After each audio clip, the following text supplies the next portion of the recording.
June 2, 1942. Pearl Harbor hums under the weight of the Pacific War. In a narrow, windowless basement known as Station Hypo, the air is thick with cigarette smoke and the low whine of typewriters. Every keystroke carries the tension of men and women trying to outthink an empire. At the far end of the room, a young naval typist leans over her machine. Her ribbon, worn and fraying, snaps mid-sentence. The ink smears. The letters fade. She sighs, rethreads it by hand, unaware that this small interruption is about to ripple through history. Moments later, she resumes typing a decoded message, fragments of numbers, call signs, and coordinates intercepted from the Japanese Navy. Among them, a mysterious reference, AF. Her report travels up the chain to Commander Joseph Rochefort, the eccentric head of Station Hypo. That single message, born from a torn ribbon, will soon confirm what America most needs to know. Japan's next target is Midway. In just 5 days, 4 Japanese aircraft carriers will burn in the Pacific. Over 3,000 lives will be spared, and the tide of World War II will begin to turn. The year is 1942, 6 months after the devastating attack on Pearl Harbor. The Pacific Ocean, once vast and open, now feels like a cage. Japan's empire stretches from Burma to the Solomon Islands, its flag planted across half the Pacific. Battleships, airfields, and fleets fall in line with Tokyo's will. America, still bleeding from December 7th, is scrambling to hold the line.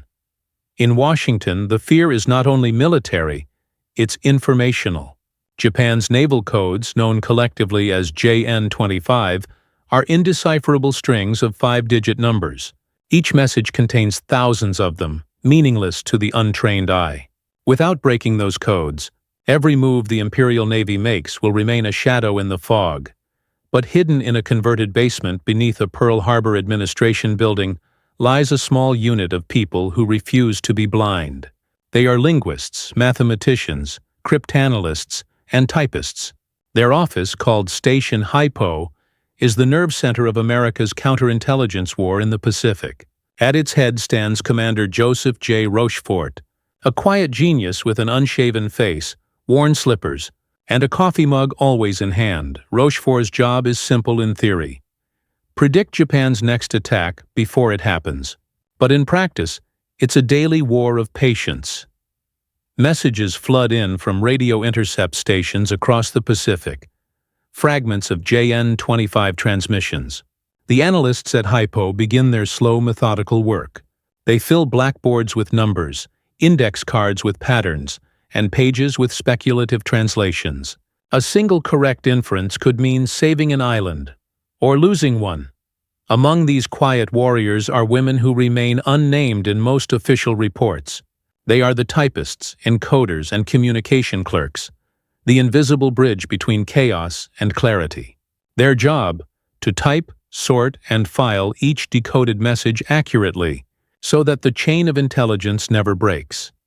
It's in this environment that a torn typewriter ribbon would change everything. By May 1942, U.S. intelligence had intercepted dozens of messages referring to an upcoming Japanese operation. Each mentioned a target labeled AF. Washington believed AF might mean somewhere near Hawaii, perhaps the Aleutians, perhaps Fiji. But Rochefort had a different theory. AF was Midway Atoll, a tiny dot of coral and sand located about 1,300 miles northwest of Pearl Harbor. Midway was strategically priceless. It was the last barrier between Japan and the U.S. West Coast. If it fell, Hawaii, and possibly California, would be within bombing range. But Rochefort couldn't prove it, and without proof, Admiral Chester Nimitz, commander of the Pacific Fleet, couldn't risk deploying what little naval power America still had. So Hypo kept working. Day and night, numbers poured in, decoded bit by bit. The team was exhausted. Typewriters jammed. Ribbons frayed. Sleep was optional. The typists retyped entire pages when the ink grew too faint to read. Accuracy mattered more than speed. One such retyped message, interrupted by a broken ribbon mid-sentence, would end up being the very line that confirmed Rochefort's suspicion. But that breakthrough wasn't luck. It was the result of months of obsession.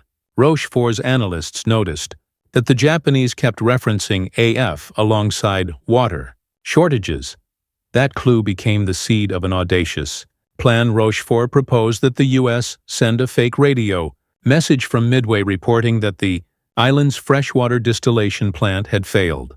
If Japan then sent out a coded message referencing AF and water shortage, the mystery would be solved. The trick was approved. The message was broadcast on May 20th, 1942. A few hours later, Japanese intercepts began arriving. Among them, a transmission from Tokyo reporting that AF is short of water. The room at Station Haipo fell silent. That was it. The proof they needed. And as the typists recorded the message, retyped the intercepts, and handed them to the analysts, one woman's small machine, with its torn ribbon hastily repaired, had become the silent witness to the turning point of the Pacific. War. Rochefort's conclusion reached Nimitz by the end of May. The trap could now be set. Midway was indeed the target. And America, though battered and outnumbered, finally knew where and when Japan would strike. By late May 1942, the air inside Station Haipo felt like static, the kind that precedes a lightning strike. Every desk was covered in half-decoded intercepts, index cards, and stacks of carbon paper. Each click of a typewriter echoed like a drumbeat in the war of minds unfolding in that cramped underground room. The team had cracked the Japanese code once before, but this time the enemy had changed it. The new version of JN-25 wasn't a single cipher. It was a labyrinth. Each word or phrase corresponded to a 5-digit group, but those groups were then super-enciphered with additives that changed daily. Millions of combinations, trillions of possibilities. Breaking it required something beyond mathematics. It required intuition, the human instinct to notice what machines couldn't. Rochefort's analysts began comparing old and new traffic, mapping out recurring patterns. They noticed that messages from different Japanese fleets often ended with similar strings. Some groups repeated every 7 days. That could only mean one thing: operational reports. Slowly, the wall of numbers began to crumble. But it wasn't enough. To predict the enemy's exact target and timing, Haipo needed a perfect alignment, an intercept, a translation, a typing of the message, and its verification, all before it reached the decision-makers. One missed digit could change everything. This is where the typists and communication specialists, mostly women, became critical. They weren't just secretaries. They were the final filter between chaos and clarity. Each decoded message was retyped on thin onion skin paper using a standardized ribbon format, then copied and sent to Nimitz's intelligence office. A single smudge, a faint character, or a broken ribbon meant retyping the entire page. That's when it happened. One afternoon, a typist, her name lost to time, recorded only as Operator 12 in an internal memo, was typing up the latest Japanese intercept. Midway through the message, her typewriter ribbon split, causing the letters to fade into gray. She stopped, replaced it, and began again. But during that pause, she noticed something curious. The repeated code group AF. It appeared in 2 separate contexts, one near air attack, another near logistics. She flagged it. That observation made its way to a linguist at the next desk. Within hours, Rochefort's analysts had a pattern. AF correlated consistently with maritime supply and refueling, a likely island. The broken ribbon had drawn attention to a code group no one had noticed twice in one message. That was the crack they needed. From that point, the process accelerated. The fake water message from Midway was sent. The Japanese confirmation came in. AF was officially identified. Now Nimitz could prepare his trap. The intelligence estimate, finalized on May 27th, predicted that Japan's main carrier force, Kido Butai, would strike Midway around June 4th or 5.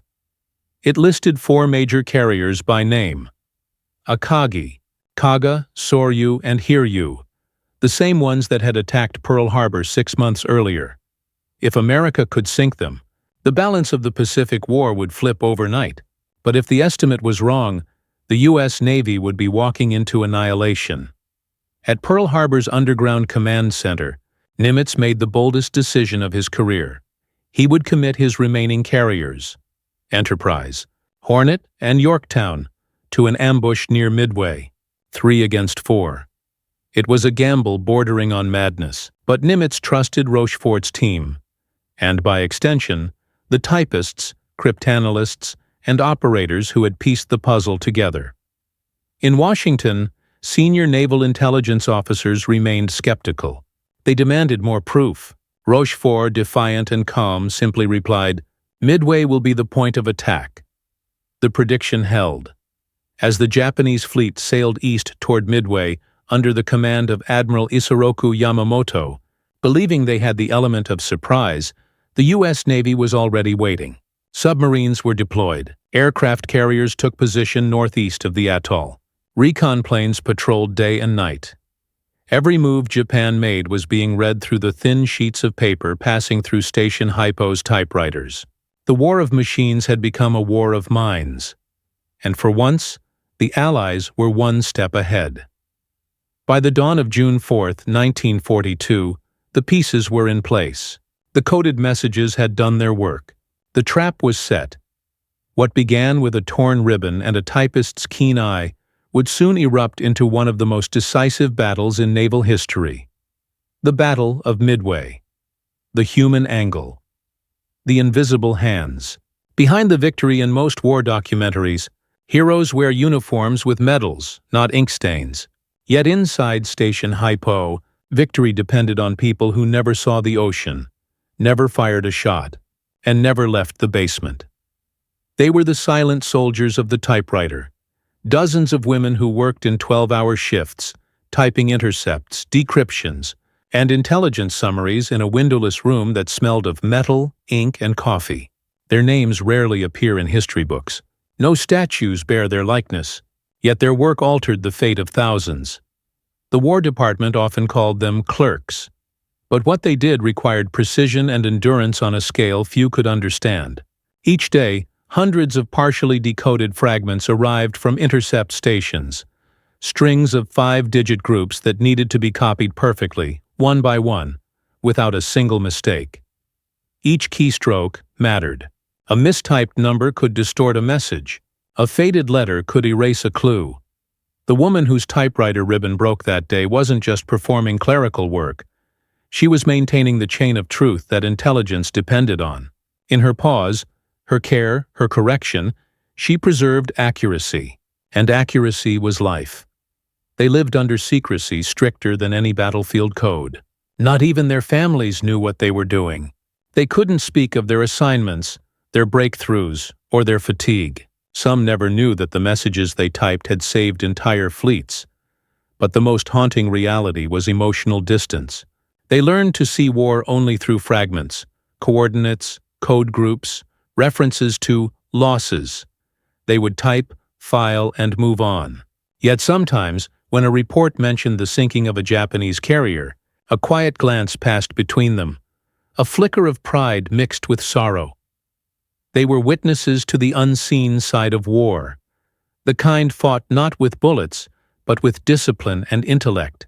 Their weapons were type bars, pencils, and logic. Their victory, silence, precision, and trust. For Rochefort, these women and young men were the foundation of his fortress of thought. He knew that every breakthrough at Hypo depended not on genius alone, but on the human patience that sustained it. And so, when the Battle of Midway would later be hailed as a triumph of American code-breaking, the echoes of that broken typewriter ribbon would remain, faint, but forever present, in the memory of every life it helped to save. The tactical angle, how a message became a trap. The tactical brilliance of Midway lay not in overwhelming force, but in preemptive knowledge. Thanks to the cracked code, the U.S. Navy knew when, where, and how the Japanese would strike. This was intelligence warfare at its purest, a chess match across thousands of miles of ocean. Admiral Chester W. Nimitz, Commander-in-Chief of the Pacific Fleet, faced an impossible situation. After Pearl Harbor, The U.S. had only 3 operational carriers left: Enterprise, Hornet, and the hastily repaired Yorktown. Japan, by contrast, possessed the most powerful naval air armada on Earth. A conventional confrontation would have been suicide, but with Rochefort's decrypts, Nimitz could flip the board. The intercepted messages indicated that Japan's main carrier force, the First Air Fleet, or Kido Butai, would attack Midway from the northwest, while a smaller diversionary fleet struck the Aleutian Islands. It was a classic Yamamoto strategy: misdirection, surprise, and overwhelming firepower. But now, the surprise was gone. Nimitz ordered his carriers to sail northeast of Midway and lie in wait. He placed them beyond the expected strike path, invisible to Japanese reconnaissance, but close enough to strike when the time came. The plan was as fragile as it was brilliant. If Rochefort's estimate was off by even 1 day, the American carriers would be caught refueling or repositioning, sitting ducks in open water. The tactical preparation extended beyond the ocean. On Midway itself, aircrews readied their torpedo bombers and B-17s, even though they knew most wouldn't survive. The island's defenses were meager: a few runways, anti-aircraft guns, and sandbag shelters. But they had something far deadlier: foresight. The Japanese, unaware their codes were broken, believed they still held the advantage of surprise. They expected to find Midway undefended, its airfields unprepared. Instead, they would find a trap designed to exploit that arrogance. The beauty of Nimitz's plan was its simplicity. He didn't need to predict everything, just enough. Enough to be there when Japan's carriers revealed themselves, enough to strike when their decks were full of fueled aircraft. All of this, every movement, every coordinate, every waiting pilot, traced back to a few sheets of paper typed in Pearl Harbor. The line between victory and annihilation was drawn not in the waves, but in the pages of intelligence reports, each one carrying the imprint of those who typed them. By June 3rd, the trap was set. The ocean was calm. American carriers floated silently under a sky heavy with tension. Radar screens flickered. Pilots waited in cockpits, engines off, and far away in the basement of Station Hypo, the typewriters had fallen silent. The work was done. Now, the war of information would turn into a war of fire. The technological angle, cracking the uncrackable. To understand the magnitude of what Station Hypo accomplished, one must understand what JN-25 really was. Not a simple code, but a fortress built from mathematics, language, and paranoia. The Japanese Navy's encryption system worked like a machine inside a maze. Each message was written in Japanese, converted into numbers using a massive codebook, and then altered again using a random sequence of additives. It was like writing a letter in a foreign language, turning every word into a number, and then adding random digits on top of that. For the Americans to read it, they first had to reconstruct the codebook itself, without ever seeing it. That required tens of thousands of intercepted messages, cross-referenced and logged line by line. Analysts looked for recurring number groups that might stand for words like fleet, attack, weather, or midway. They used logic, probability, and instinct to guess which numbers were reused, often confirmed only months later. This wasn't decryption with computers or electronic aids. This was manual cryptanalysis: pencils, graph paper, and typewriters. Each fragment of meaning was earned by hand. At its peak, Station Hypo's intelligence room resembled a living organism. Long tables lined with analysts, blackboards scrawled with figures, a back room filled with typists turning rough notes into clean intelligence copies for command delivery. And through it all, the machines clattered.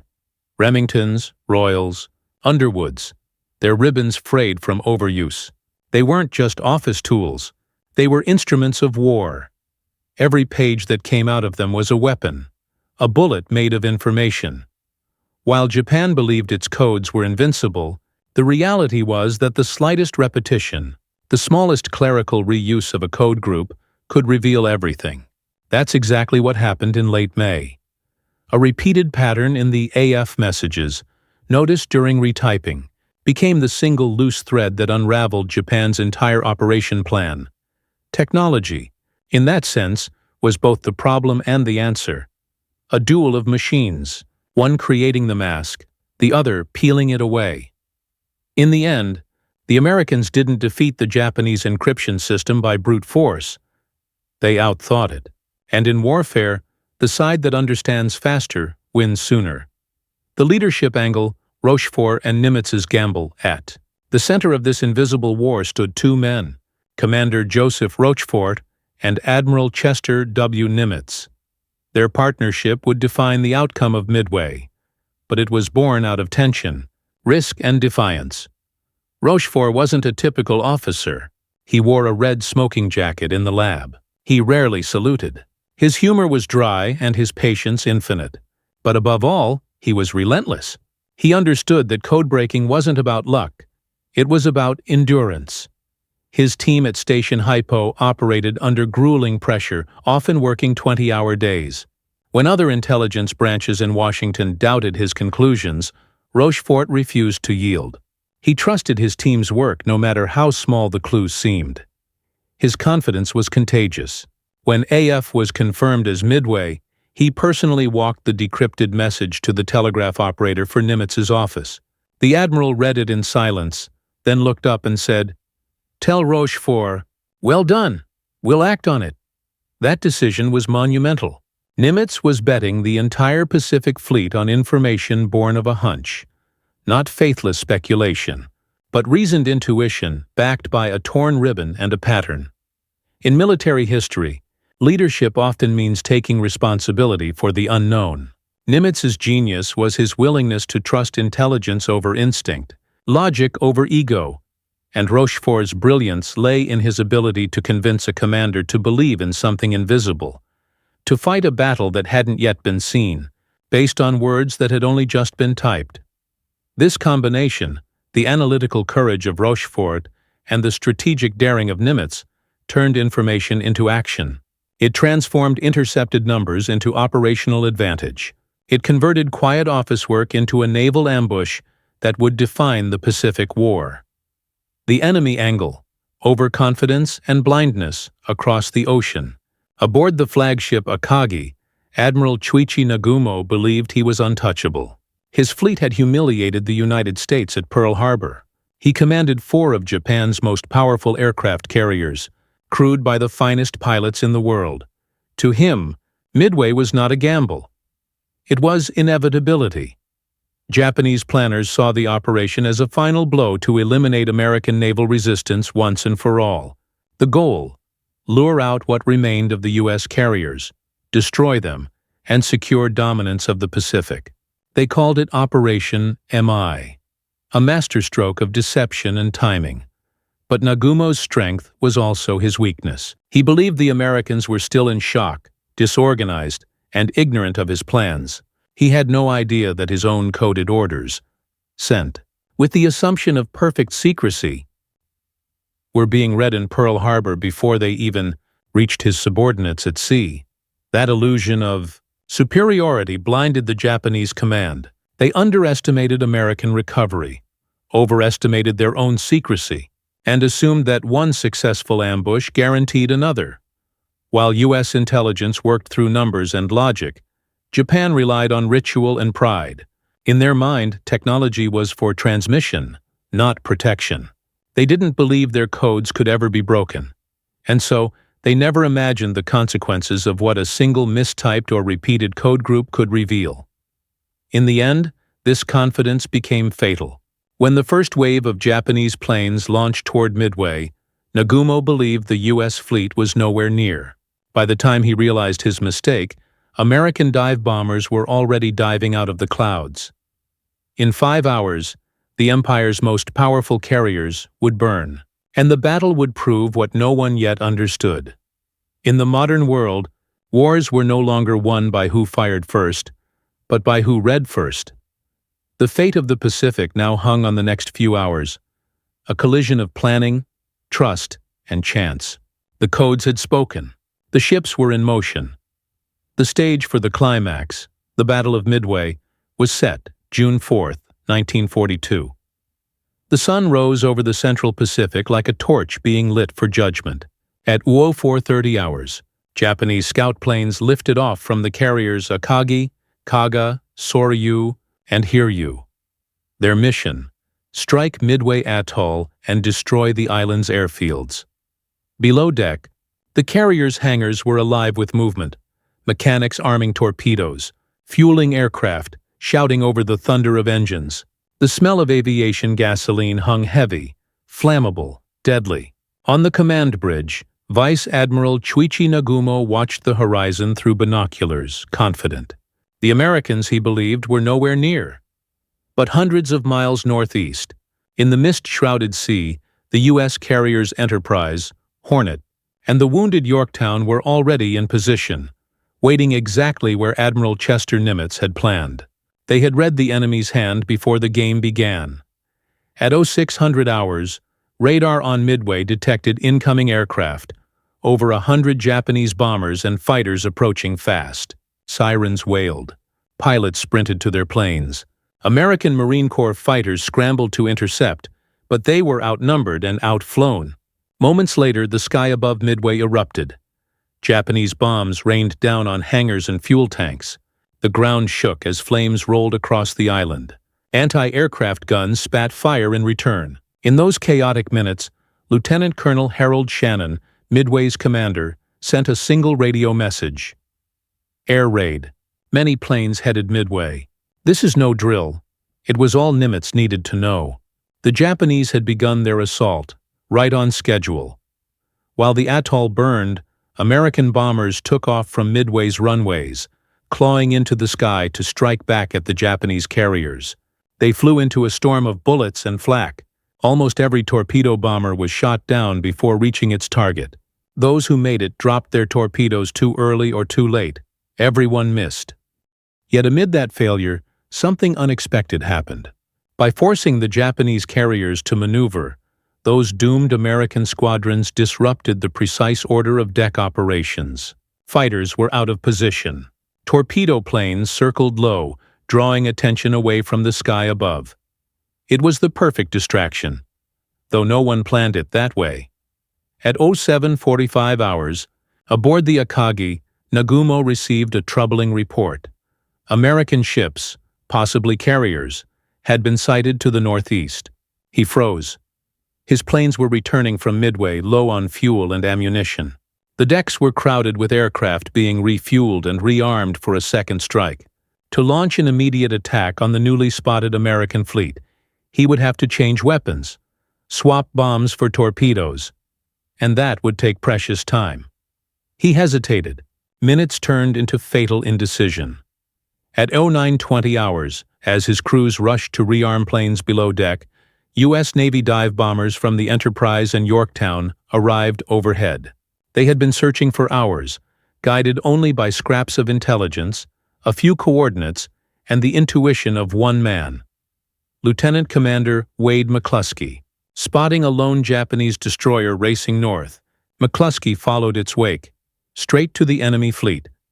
When he saw the 4 carriers below, lined up and exposed, he realized what he had found. "This is it," he said quietly into his headset. At 10:20 hours, 37 dauntless dive bombers rolled over into their dives, sunlight flashing off their wings. From the Japanese decks below, sailors barely had time to look up. The first bomb struck the Kaga's flight deck, igniting a chain of explosions that tore through the hangars. The ship became a fireball in seconds. Next came Akagi. A single 1,000-pound bomb penetrated the hangar deck, detonating among fueled aircraft. The explosion split the carrier in two. Moments later, Soryu was hit by 3 bombs. Her crew abandoned ship amid the roaring inferno. In just 6 minutes, 3 of Japan's proudest carriers were mortally wounded. Smoke billowed into the sky. The ocean glowed orange. Japanese sailors leapt overboard to escape the flames, their shouts drowned by the roar of burning fuel. Nagumo stood on the bridge of his flagship, stunned into silence. He had just lost the heart of the Imperial Navy, before lunch. Yet the battle was not over. One carrier, Hiryu, remained operational. Her decks were slick with oil, her crews trembling but defiant. She launched 2 counterstrikes against the Yorktown, hitting it with bombs and torpedoes. Yorktown's crew fought to save her, patching holes and restoring power, but by mid-afternoon, she was crippled and listing. The cost of victory was rising. As the day wore on, American reconnaissance planes finally located Hiryu. A second wave of dive bombers descended. At 17:03 hours, they struck true. 4 direct hits. By sunset, Hiryu was a drifting carcass, flames painting the sea gold and black. In less than 5 hours, 4 Japanese aircraft carriers, the same ones that had attacked Pearl Harbor, were gone. The ocean that had once belonged to Japan now belonged to no one. Aboard Station Hypo in Pearl Harbor, messages confirmed the sinking one by one. The typists, the analysts, the officers, they said nothing. They just watched the teletype machines print the reports in silence. Someone whispered, "4 carriers down," and the woman with the repaired typewriter ribbon, the one whose machine had once paused over a faint gray letter, quietly exhaled. Her work had traveled from paper to ocean, from ink to fire. But the story of Midway didn't end with fire and smoke. It continued, in the wreckage, in the decisions made afterward, and in the silent understanding that the Pacific War would never be the same again. The tide had turned, but victory carried a price. The sea burned through the afternoon. From horizon to horizon, the Pacific was scarred by smoke pillars, each marking a carrier that had once ruled it. The Japanese flagship Akagi was a drifting inferno, her decks twisted into molten steel. Men flung themselves into the ocean to escape the flames, clinging to wreckage slick with fuel. Nearby, Kaga and Soryu burned so fiercely that even destroyers sent to rescue survivors had to turn away from the heat. On the bridge of the last carrier, Hiryu, Admiral Yamaguchi Taman refused to abandon ship. His officers begged him to leave. He shook his head. "The fleet is finished," he said quietly, "but we have done our duty." As night fell, Yamaguchi and his captain stood on the deck, watching the fire spread toward them. They saluted the rising flames and disappeared into the glow. By dawn, all 4 Japanese carriers lay beneath the waves.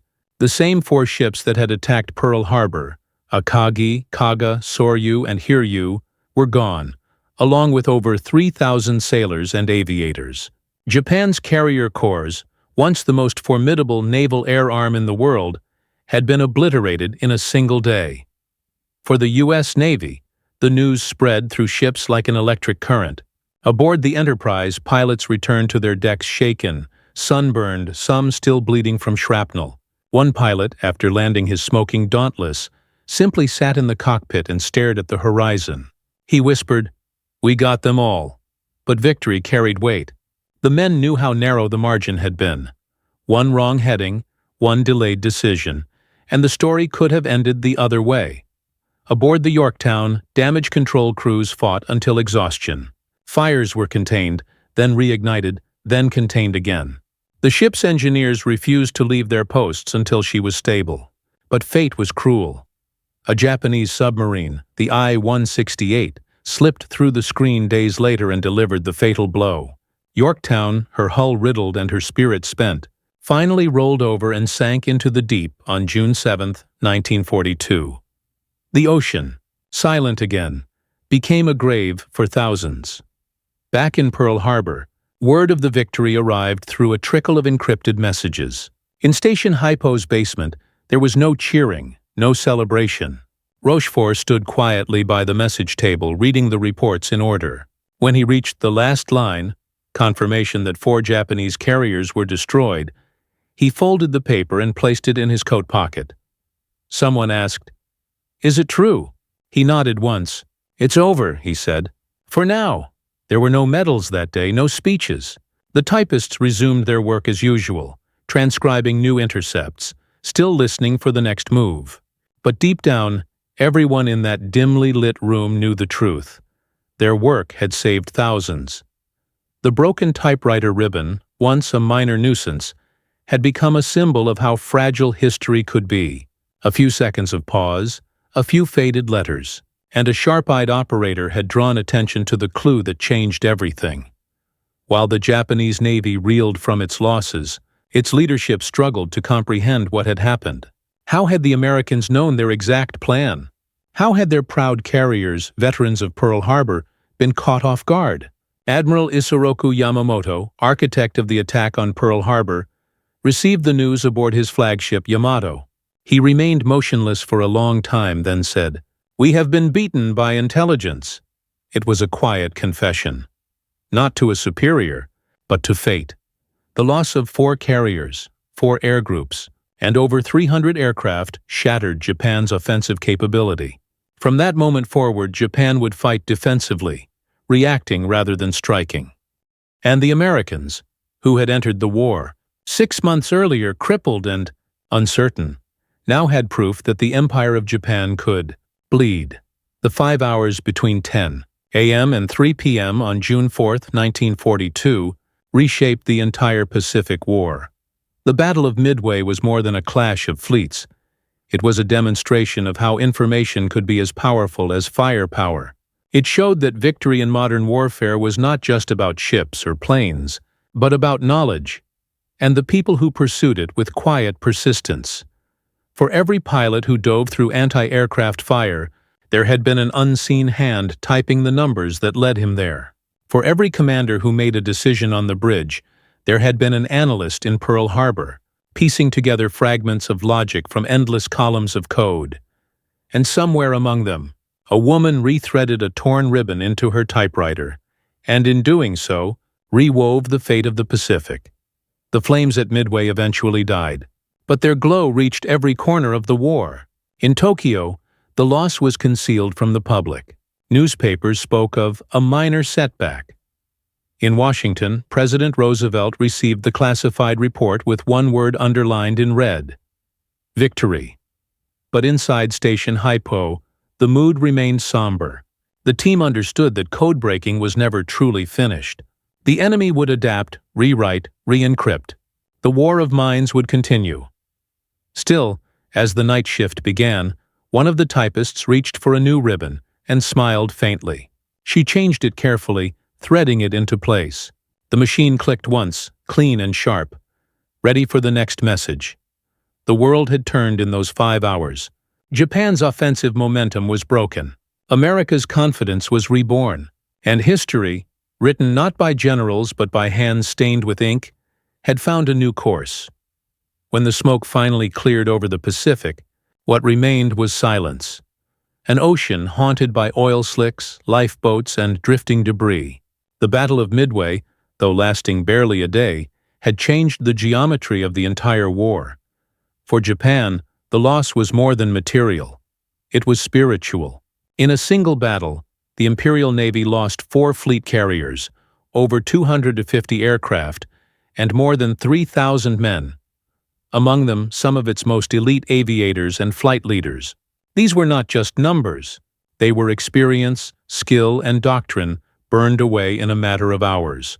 Before Midway, Japan's naval air arm had seemed invincible. It had swept across the Pacific, striking with precision from Pearl Harbor to the Coral Sea. Now, it was bleeding, not from bullets, but from the consequences of overconfidence.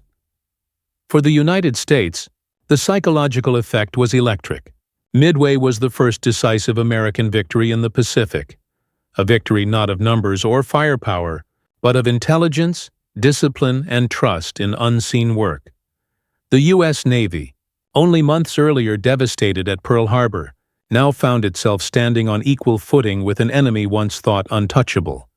Admiral Chester W. Nimitz, in his post-battle report, wrote with restraint, "Our carriers have turned back the tide of Japanese expansion." He didn't exaggerate. Midway ended Japan's strategic initiative permanently. From that day onward, Japan would never again launch a major offensive operation in the Pacific. But the victory came with a quiet bitterness. The Americans, too, had lost dearly. The Yorktown sank after heroic efforts to save her. Over 300 U.S. sailors and airmen were dead. Many of those who survived returned scarred. Some physically, others invisibly. Yet amid the exhaustion, There was a new sense of purpose. The crews of Enterprise and Hornet, hardened by loss and triumph, returned to Pearl Harbor to a hero's welcome. But for the men of Station Hypo, there were no parades. Their war was invisible. Inside their basement office, the work continued, just as it always had. New intercepts were already arriving. Japan would rebuild its codes, and Hypo would begin again, line by line. Rochefort's team received a brief commendation, one that barely hinted at the enormity of their achievement. Washington intelligence officers, still bitter over being proven wrong, refused to credit Hypo's analysis publicly. Rochefort himself was quietly reassigned later that year. He left Pearl Harbor without ceremony. No medals, no announcements, just a man walking away from the greatest intelligence triumph of the war. His typists and cryptanalysts, including the woman whose broken ribbon had once halted a line of text, kept their silence. Their names were never published. Their contribution remained buried beneath layers of secrecy for decades. In Tokyo, the reaction was far darker. Admiral Yamamoto Isoroku, who had orchestrated the attack on Pearl Harbor, was devastated. Reports from the surviving captains arrived one after another, each confirming the unthinkable. 4 of his fleet carriers destroyed, his best pilots gone, and no clear explanation as to how the Americans had found them. He ordered the news suppressed. Official communiques to the Japanese public mentioned only heavy fighting near Midway. The scale of the disaster would not be fully admitted until after the war. Yamamoto understood what it meant better than anyone.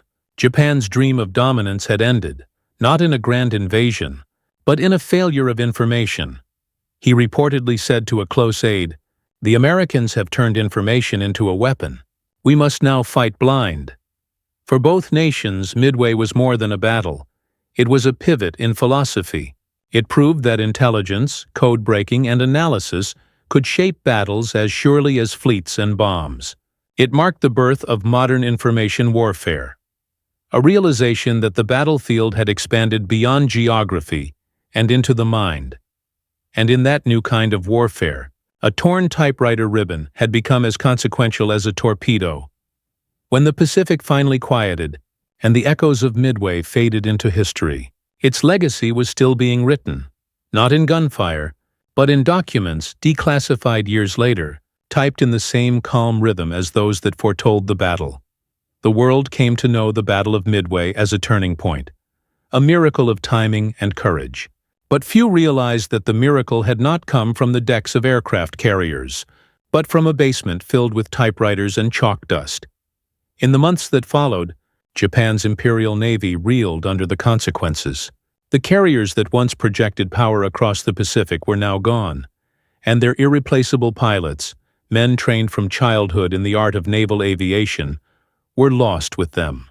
Japan began to fight defensively, conserving what ships and aircraft it had left. The strategic initiative passed to the United States. From Guadalcanal to the Philippines, the momentum built.